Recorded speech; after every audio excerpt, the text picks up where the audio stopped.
Welcome back to Movies TV Mad. You can follow me on Twitter at Movies TV Mad. So we've got 2 days till Doctor Who Flux commences. And I am excited and I am intrigued. I don't know whether it matters broadly to the future of Doctor Who. I don't think that it does, as I said yesterday. But 2 days to go and I'm very excited. The problem is, of course, because Chibnall doesn't want to show too much or talk spoilers, we've got one of the producers having to do interviews about what it was like to shoot during a pandemic era. I'm sure we're all going to be reading that interview, being very, very excited. Anyway, today I want to talk about Doctor Who the movie. Oh boy, is Doctor Who the movie an interesting subject to me? It's that moment where the BBC tried to sell Doctor Who off to the Fox network, or at least lease it off. Now, this isn't the first time they've kind of sold their souls to the devil. Russell T Davies and the BBC were trying to lease out Torchwood to that network when they did Torchwood Miracle Day, and both situations ended up in a disaster.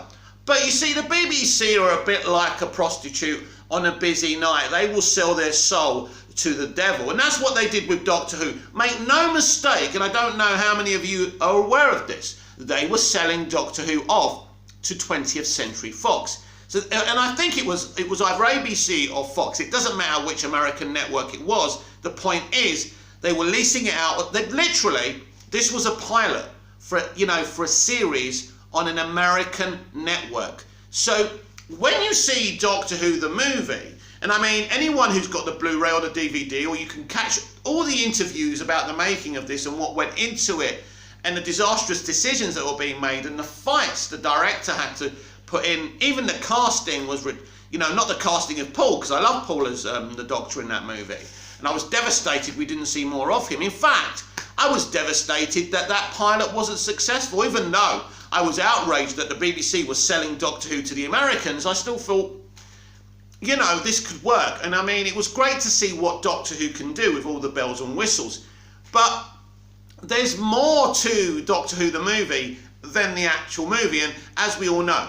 But what it really shows you, that Doctor Who fans can never trust the BBC when it comes to Doctor Who. A few years ago, they tried to bring in the Harry Potter director to do a Doctor Who origin movie, and that would have went ahead if Stephen Moffat didn't threaten to quit, because they didn't have an answer beyond Stephen Moffat running Doctor Who. And Stephen made it absolutely clear, if you're going to do a Doctor Who movie, it has to be with the current incumbent of the TARDIS, and then it was Matt Smith. But when you watch that Doctor Who the movie, it's very obvious it's been Americanized. First of all, it's set in a fucking America. They made a big mistake there. Obviously, because it was going to be on an American network, they wanted to appeal to an American audience first and foremost. So this was never going to work. Doctor Who has always had a cult following in America, but not enough to be on a mainstream American network and get the ratings back then, because this was pre-streaming, of course, when broadcast television was the only way you could watch television on. And so it's interesting. So this film is totally fucking well Americanized, but I still like it. It kind of feels like Doctor Who, but it also doesn't feel like Doctor Who. I mean, Julia Roberts' brother, I forgot his name now, you know how crap with names I am, but I thought he was actually a pretty good master. He starts off as this ambulance driver called Bruce, and then this Jew slime that is the master, because at the start of the movie, that's something I forgot, Sylvester McCoy is still the Doctor. I kind of like that. The problem again with that, you're introducing it to a brand new American audience. That's the point. And they don't really get it. That's one of the reasons it flopped, because everyone had heard of Doctor Who, even in America. But the point is, there's no explanation. Now, we get a bit of narration from Paul McGann's Doctor. Now, again, that's confusing, because the first Doctor we see is Sylvester McCoy's. I'm glad of it. As a Doctor Who fan, it's good to have that continuity. Of course it is. But if you're an American who's never watched Doctor Who before, you can't do that. So how do you do a Doctor Who movie that's going to please hardcore fans, British fans, let's be honest about it, and introduce this iconic character to to a broader, brand new audience. Well, what you got to do is you do that kind of narration that Paul McGann does at the start, but you have to explain kind of who the Doctor is. You know, so you've got this vast kind of scenery in space while the TARDIS is flying, and it's pre-credits, and you say, I'm the Doctor. I'm from the planet Gallifrey. I ran away a very long time ago and I've never looked back. Just explain who he is. And I've been alive for thousands of years, because when one body, even you could even explain the regeneration process. You would have to explain why he's been alive for so long. And basically, I just travel around from place to place. I'm an explorer. I'm the Doctor. And then that brilliant music comes on, and then we get to that story of Sylvester McCoy's Doctor, and you know, taking I think he's taking the Master back. Is it to Gallifrey, or wherever he's taking him back to anyway, to get his punishment. So and the Doctor Who movie has actually got a good premise and a good story. It's okay, but it's literally a cheap American movie. That's what it is. That's kind of the American movie. That's it. Eric Roberts, Julia Roberts' brother. By the way, I think he's a really good actor in his own right, and I mean, he's done lots of action films. I think he's a good guy. And I think he played a really, really good Master. And I know that might not be to everybody's taste. I'm just talking about from my point of view. We talk about different points of views on this channel a lot, don't we? Because I think that's important, that there isn't a universal opinion. Everybody's got their own points of view, and that's okay. And nobody has to agree with that. There is no universal right and wrong from my mind think. So anyway, so I think Eric Roberts was an okay Master. He got a bit camp in the end, but that's okay. You know, he was hamming it up a bit. That's what's good about Doctor Who. Each actor and each writer and showrunner can do something different with it. Do I think that movie was good enough to launch a series off of? Yes, I do. Yes, I do. I genuinely, when I finished watching it, I had the same emotions I did after watching Russell T Davies' Rose. I had this excitement. I wanted to talk about Doctor Who. I wanted to see more Doctor Who. And I was excited they were going to do more. And it never happened. I sat in W.H. Smith's reading this whole article. They were saying how they were going to expand the series, how it was going to be amazing. Then they didn't do it because the ratings didn't do too well. Pilot is a test thing. It's a test case. That's why they call it a pilot, to see if it's going to work. And for them, the ratings didn't work. And I don't think that a lot of people came in for it at BBC UK either. And that's a shame. I think that's a shame, because I think what they should have done was said, you know, we need to build off of this. We need to make a series. They should have made a 6-episode series and seen how it went. But you see, huge networks like Fox or ABC or whoever it was are not going to invest a ton of money on an expensive premise, because already they'd spent a lot of money on that pilot. There was one idea, then there was another idea. So I actually, yeah, as I say, I love Doctor Who the movie. I think it's a very good movie. But, you know, if you're offended by its Americanization, then I can understand you saying, I don't like this movie. But I think it's good. And I think Grace, who is an American companion, is great. I believe she's an intelligent surgeon. And she's one of the strongest companions the Doctor's ever had.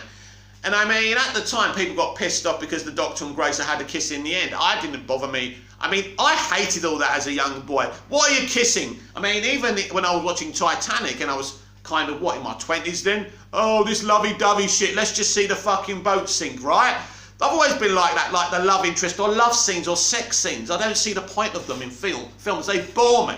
I'm not offended by them, but all that stuff just bores me. I want to get to the action, the crux of the story, and that's what I've always been like. But at the end of the day, I think Doctor Who the movie is something very vast and very beautiful and very interesting. It does a basic thing. It does the Master versus the Doctor. It's like Lex Luthor versus Superman or Zod versus Superman. It does something very basic, but that's okay. And I mean, the TARDIS looks beautiful. I love the way they designed the TARDIS, and they show you how big and vast it is. And you know, they create some new concepts as well. And I just think Paul McGann was a fucking sensational Doctor, and he's proved it again and again and again on Big Finish. And I've listened to a lot of his adventures on Big Finish, and I'm not a serial Big Finish listener, and I appreciate what they do, the Big Finish people on there, and I'm excited that Chris Eccleston's on there, but There's not enough time. Someone said to me, why don't you listen to more Big Finish? Why don't you read this? And why don't you read this from this Doctor Who novelisation? There's so many expanded versions of Doctor Who, there's just not enough fucking time. You know, my day is so busy. I mean, I'm looking forward to watching Doctor Who Flux, but I'd listen. Don't get me wrong, I would absolutely love to listen to every Big Finish Doctor Who adventure because I think they're great and it's a great premise. I'd love to see every episode of Classic Who I've never seen. I'd like to read the old comic books, you know, and the novelisations, of course. But unfortunately, there's so much Doctor Who, it's for me, it's not possible, which is a shame. But what I would like for my subscribers or potential Doctor Who subscribers, if there are some stories, Doctor Who stories, you would like me to focus on, and if I can find a way of listening to them, or reading a novelisation, maybe I'll give them a review. I think I can say that because I'm not opposed to reading novelisations, although that takes time. Probably more of the Big Finish stuff wouldn't take me as much time. So maybe you can point to a Doctor Who adventure on Big Finish and I'll give it a listen and we'll review it. Not so much review it, but I'll give you my take on the story. Because Big Finish is certainly something I've always wanted to get into. But in terms of Doctor Who the movie, yes, I enjoyed it, even though we can see what the BBC were attempting to do. In fact, they've done the same thing again. They've given it to Big Finish. This is the interesting thing about it, because, sorry, they haven't given it to Big Finish, they've given it to let's say that again, because I'm babbling now. They've given it away to Bad Wolf Productions. Bad Wolf Productions has a lot of links to American film studios and American networks. We're going that way again. I've told you this when I broke the news, or when I reacted to the news about Russell T Davies being involved again. He and Bad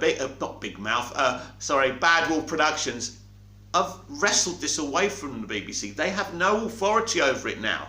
And that's why Russell's come back, because he can do whatever the fuck he wants to it now. And that's a good thing. But I also think there's going to be challenges, and there will be decisions from Bad Wolf Productions that I think will be somewhat controversial. Maybe not in terms of the stories and how the Doctor's developed, but I think how they expanded, because I think we are looking at a broader, more expansive Doctor Who, and I think you'll find that out when they announce who the Doctor is, but not yet, so I'm keeping that to myself. But yeah, there's big plans. Russell's got a big vision for Doctor Who, and that's what I'm saying to you. The BBC have done it again.